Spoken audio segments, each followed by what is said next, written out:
ស៊ូបងប្អូនបាទបានមកជំការស្បែកក្តោប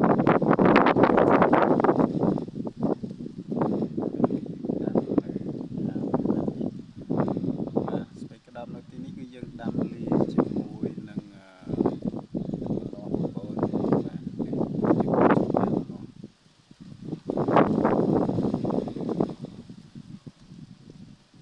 បាទតាមធំធំបងប្អូន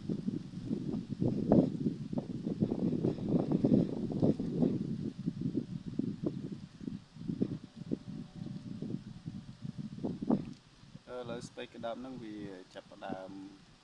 រកក្តោបខ្លះៗហើយបងប្អូនតែយើងដាំលក្ខណៈធម្មជាតិយើងអត់មាន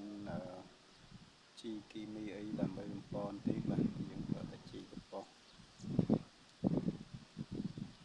ហើយក៏មានសត្វបន្លាញខ្លះផងដែរបងប្អូនដូចជាបាទយើងប្រើតាមវិធីធម្មជាតិគឺមានដាបេះបាទគឺដាបេះតកៅ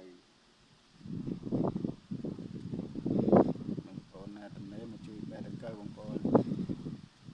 អូខេជំរាបលាបងប្អូនបាយបាយ